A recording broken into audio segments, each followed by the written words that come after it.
પ્રસ્તુત છે 16 એપ્રિલનું current affairs, જે વિપુલ સર દ્વારા તૈયાર કરવામાં આવ્યું છે.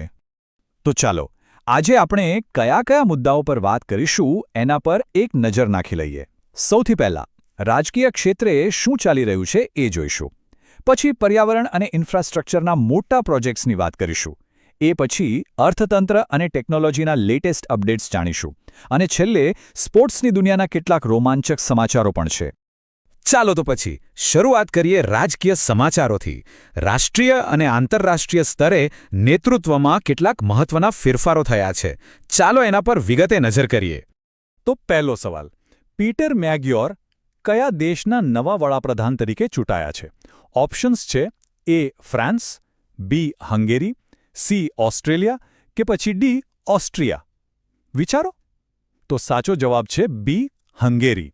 જો આ એક બહુ મોટી રાજકીય ઘટના છે, કેમ કે પીટર મેગ્યોરે પોતાના જ રાજકીય ગુરુ એટલે કે પૂર્વ વડાપ્રધાન વિક્ટર ઓર્બનને હરાવ્યા છે. એમની પાર્ટીનું નામ છે ટીઝા પાર્ટી. અને હા, યાદ રાખજો, હંગેરીની રાજધાની છે બુડાપેસ્ટ, જે ડેન્યુબ નદીના કિનારે આવેલું ખૂબ જ સુંદર શહેર છે. હવે આગળ વધીએ ત્રીજા પ્રશ્ન પર. બિહારના પ્રથમ ભારતીય જનતા પાર્ટી એટલે કે બીજેપીના મુખ્યમંત્રી તરીકે તાજેતરમાં કોણે શપથ લીધા? ઓપ્શન્સ છે એ નીતિશકુમાર, બી સમ્રાટ ચૌધરી, સી વિજયકુમાર કે ડી સુશીલકુમાર મોદી. અને સાચો જવાબ છે બી સમ્રાટ ચૌધરી. આ ખબર એટલા માટે મહત્વની છે કારણ કે નીતિશકુમાર રાજ્યસભામાં ગયા અને એમના પછી સમ્રાટ ચૌધરીએ બિહારના 24મા મુખ્યમંત્રી તરીકે શપથ લીધા છે.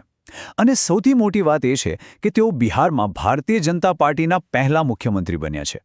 એમની સાથે જેડીયુ એટલે કે જનતા દળ યુનાઇટેડના વિજયકુમાર અને વિજેન્દ્રે નાયબ મુખ્યમંત્રી તરીકે શપથ લીધા છે. સારું, તો રાજકીય સમાચારો પછી હવે આપણે પર્યાવરણ અને દેશના વિકાસ સાથે જોડાયેલા કેટલાક મહત્વના પ્રોજેક્ટ્સ તરફ જઈએ. આ સેક્શનમાં આપણે જોઈશું કે કેવી રીતે વિકાસ અને પ્રકૃતિનું સંરક્ષણ સાથે સાથે થઈ શકે છે.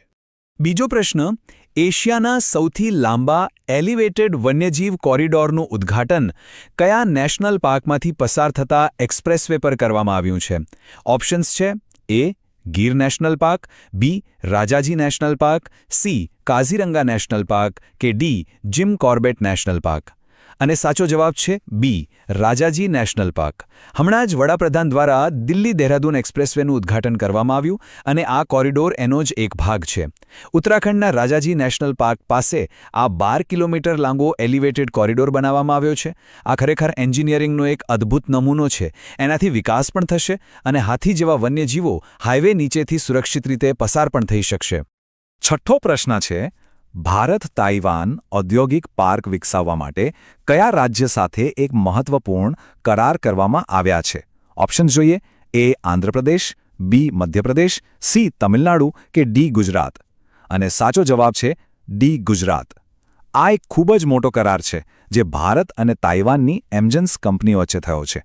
આ પાર્ક ક્યાં બનશે? તો એ ગુજરાતના સાણંદ અને ધોલેરામાં બનશે અને એનું મુખ્ય ફોકસ રહેશે સેમિકન્ડક્ટર પર. હવે સેમિકન્ડક્ટર એટલે શું? એ આજના ડિજિટલ યુગનું મગજ છે, જે આપણા ફોનથી લઈને ગાડીઓ સુધી બધી જ જગ્યાએ વપરાય છે. ભારતમાં એનું ઉત્પાદન થવું એ આત્મનિર્ભરતા તરફ એક બહુ મોટું પગલું છે. ચાલો હવે આપણે અર્થતંત્ર અને ટેકનોલોજીની દુનિયામાં એક ડૂબકી મારીએ. અહીં આપણે જોઈશું કે દેશમાં ઇનોવેશન કેવી રીતે વધી રહ્યું છે અને બિઝનેસને સરળ બનાવવા માટે કેવા કેવા પ્રયાસો થઈ રહ્યા છે. પાંચમો પ્રશ્ન, નાણાકીય વર્ષ 2025-26માં ભારતમાં પેટન્ટ માટે સૌથી વધુ અરજી કરવામાં કયું રાજ્ય ટોપ પર રહ્યું છે? ઓપ્શન્સ છે એ ગુજરાત, બી મહારાષ્ટ્ર, સી તમિલનાડુ કે ડી કર્ણાટક. અને સાચો જવાબ છે સી તમિલનાડુ. પેટન્ટ એટલે શું? સરળ ભાષામાં કહીએ તો નવા વિચારો અને શોધ માટેનું એક સુરક્ષા કવચ. અને ભારતમાં નવીનતાનો કેવો જુવાળ આવ્યો છે એનો પુરાવો એ છે કે આ વર્ષે 1.44 લાખ પેટન્ટ અરજીઓ આવી છે. ગયા વર્ષ કરતાં લગભગ 30%નો જંગી વધારો. આ બતાવે છે કે દેશમાં રિસર્ચ કેટલી ઝડપથી આગળ વધી રહ્યું છે. સાતમો પ્રશ્ન, રિઝર્વ બેંક ઓફ ઇન્ડિયા એટલે કે આરબીઆઈની ઉત્કર્ષ 2029 રણનીતિ કયા પ્રોજેક્ટને પ્રોત્સાહન આપવા માટે લોન્ચ કરવામાં આવી છે? ઓપ્શન્સ છે એ ડિજિટલ ઇન્ડિયા, બી સામુદ્રા, સી ઈ રૂપી ફાસ્ટ કે ડી ફાઇનાન્સ વિઝન. સાચો જવાબ છે બી સામુદ્રા સેમુદ્રા. આ આરબીઆઈની આવનારા 3 વર્ષ માટેની એક સ્ટ્રેટેજી છે, જેનું મુખ્ય હેતુ છે રૂપિયાનો વ્યાપ વધારવાનો. રૂપિયો એટલે શું? એ આપણા ચલણી નોટોનું જ ડિજિટલ સ્વરૂપ છે, જે સીધું આરબીઆઈ દ્વારા કંટ્રોલ થાય છે, કોઈ ખાનગી એપ દ્વારા નહીં. આ સેન્ટ્રલ બેંક ડિજિટલ કરન્સી એટલે કે CBDC ભવિષ્યના અર્થતંત્રનો પાયો બની શકે છે. 8મો પ્રશ્ન. તાજેતરમાં કઈ સંસ્થાએ ઇઝ ઓફ ડુઇંગ બિઝનેસ એટલે કે વ્યાપાર કરવાની સરળતા વધારવા 3 નવા આઈટી પ્લેટફોર્મ SVP કોમ્સ, એજ્યુકેશન અને CSEC લોન્ચ કર્યા છે? ઓપ્શન્સ A NITI Aayog, B supreme court, C SEBI કે D ચૂંટણી પંચ. તો સાચો જવાબ છે C સેબી. સેબી એટલે કે securities and exchange board of India, જે આપણા શેર બજારનું નિયમન કરે છે. એમણે આ 3 પ્લેટફોર્મ લોન્ચ કર્યા છે. જુઓ, જ્યારે દેશમાં વેપાર કરવો સરળ બને ત્યારે નવું રોકાણ આવે અને રોજગારી પણ વધે. સેબીનું આ પગલું બરાબર એ જ દિશામાં છે. 10મો પ્રશ્ન. અમેરિકી રાષ્ટ્રપતિ ડોનાલ્ડ ટ્રમ્પે 50 વર્ષમાં અમેરિકાની પ્રથમ મોટી રિફાઇનરી બનાવવા માટે કઈ ભારતીય કંપની સાથે ભાગીદારીની જાહેરાત કરી છે? ઓપ્શન્સ છે A Adani group, B Tata Sons, C ONGC કે D રિલાયન્સ. અને સાચો જવાબ છે D રિલાયન્સ. 50 વર્ષ વિચારો તો ખરા. અડધી સદીમાં અમેરિકામાં કોઈ નવી મોટી રિફાઇનરી બની જ નથી. આ ડીલ અમેરિકાની ઊર્જા સુરક્ષા અને ભારતની વૈશ્વિક ભાગીદારી બંને માટે કેટલી મહત્વની છે એ હવે સમજી શકાય છે. અને હવે દિવસના અંતે ચાલો થોડીવાર રમતગમતના મેદાનમાં ડોક્યું કરીએ. ત્યાં કેટલાક નવા રેકોર્ડ બન્યા છે અને ભવિષ્યના ખેલાડીઓ તૈયાર કરવા માટે એક નવી જ પહેલ શરૂ થઈ છે. 4થો પ્રશ્ન. વિઝડન દ્વારા વર્ષ 2025 માટે વિશ્વની અગ્રણી મહિલા ક્રિકેટર તરીકે કઈ ભારતીય ખેલાડીને પસંદ કરવામાં આવી છે? ઓપ્શન્સ A Smriti Mandhana, B Mithali Raj, C Harmanpreet Kaur કે D દીપ્તિ શર્મા. અને સાચો જવાબ છે D દીપ્તિ શર્મા. વિઝડન એલ્માનેકને ક્રિકેટનું બાઇબલ કહેવામાં આવે છે અને એમાં સ્થાન મળવું એ કોઈપણ ખેલાડી માટે બહુ જ ગૌરવની વાત છે. આ જ સન્માન પુરુષોમાં ઓસ્ટ્રેલિયાના ફાસ્ટ બોલર મિશેલ સ્ટાર્કને મળ્યું છે. 9મો પ્રશ્ન. તાજેતરમાં IPLના ઇતિહાસમાં 4000 રન પૂરા કરનાર સૌથી યુવા ખેલાડી કોણ બન્યો છે?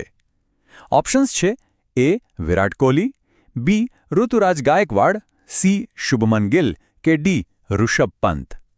ક્રિકેટ ચાહકો માટે આ મોટા સમાચાર છે. સાચો જવાબ છે C શુભમન ગિલ.